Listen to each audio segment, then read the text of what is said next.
नमस्कार। आज हम यूपी पुलिस कांस्टेबल परीक्षा में सफलता पाने की कुछ बहुत ही जरूरी रणनीतियों को समझने वाले हैं। चलिए, बिना कोई वक्त बर्बाद किए सीधे मुद्दे पर आते हैं।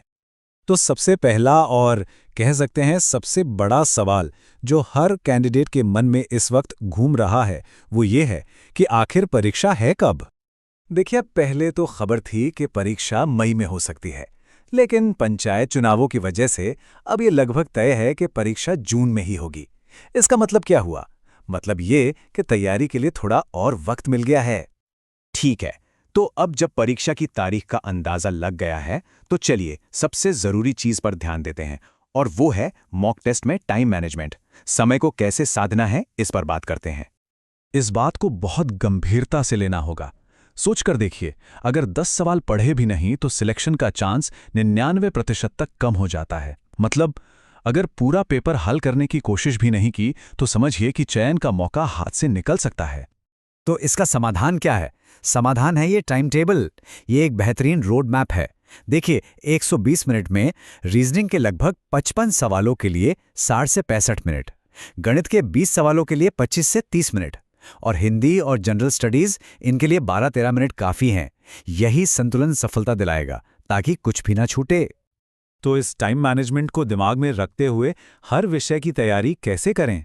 चलिए अब विषयवार रणनीतियों पर एक नज़र डालते हैं, क्योंकि यहाँ कड़ी मेहनत से ज़्यादा स्मार्ट वर्क काम आएगा। सबसे पहले बात करते हैं हिंदी की। अक्सर लोग ये गलती करते हैं कि बहुत ज़्यादा गहराई में पढ़ने लगते हैं, लेकिन यहाँ ज़रूरी है कि बस मूल बातों पर ध्यान दें। छोटे छोटे वीडियो से अपने कॉन्सेप्ट्स क्लियर करें। और हाँ, शब्दावली को आखिरी दिन के लिए मत छोड़िए, रोज़ थोड़ा थोड़ा करके पढ़ते रहिए। अब आते हैं गणित पर, और यहाँ एक बहुत बड़ी गलतफहमी है।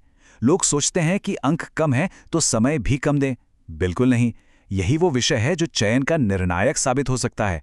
अंतहीन वीडियो देखने के बजाय एक अच्छी संक्षिप्त किताब पकड़ लिए और उसे 2-3 बार हल कर डालिए, महारत हासिल हो जाएगी।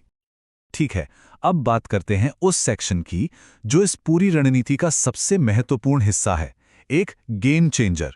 वो सेक्शन जो अकेले ही मेरिट सूची में जगह पक्की करा सकता है, यानी रीजनिंग।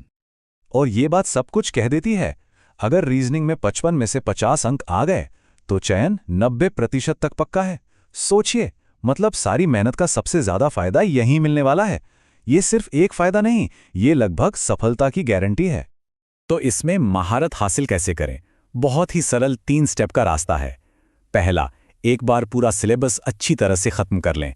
दूसरा, रोज मतलब हर दिन 55 सवालों का एक सेट लगाएं, पूरे 1 घंटे का टाइमर लगाकर। और तीसरा, हर सेट में 50 से ऊपर स्कोर करने का लक्ष्य रखें। बस इससे गति और सटीकता दोनों बढ़ेंगी।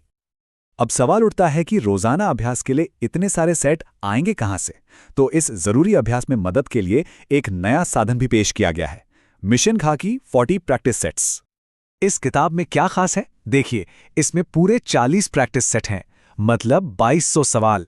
हर सेट के वीडियो समाधान के लिए QR कोड भी है, और सबसे अच्छी बात, OMR शीट भी दी गई हैं, ताकि बिल्कुल असली परीक्षा वाली फीलिंग आए। 1 घंटे की रोज की प्रैक्टिस के लिए ये एक बेहतरीन साधन है। चलिए, अब आखिर में उस चीज पर आते हैं जो सबसे बड़ी बाधा बन सकती है। ये कोई विषय नहीं है, ये कोई टॉपिक नहीं है, ये है हमारी अपनी मानसिकता। एक ऐसी गलती जो सारी की सारी मेहनत पर पानी फेर सकती है। और वो गलती ये है जब हम पहले से ही तय कर लेते हैं कि यार मेरा ये विषय तो कमजोर है। ये एक बहुत बहुत बड़ी गलती है। ये एक शक्तिशाली चेतावनी है। जब हम मान ही लेते हैं कि कोई विषय कमजोर है तो वो सच में किसी भी मुश्किल सवाल से बड़ी बाधा बन जाता है। सच तो यह है कि 3 से 4 महीने के केंद्रित प्रयास से किसी भी विषय में, मैं फिर से दोहराता हूं, किसी भी विषय में महारत हासिल की जा सकती है। जरूरी यह है कि हम विषयों को अपनी व्यक्तिगत कमजोरियों के रूप में लेबल करना बंद कर दें।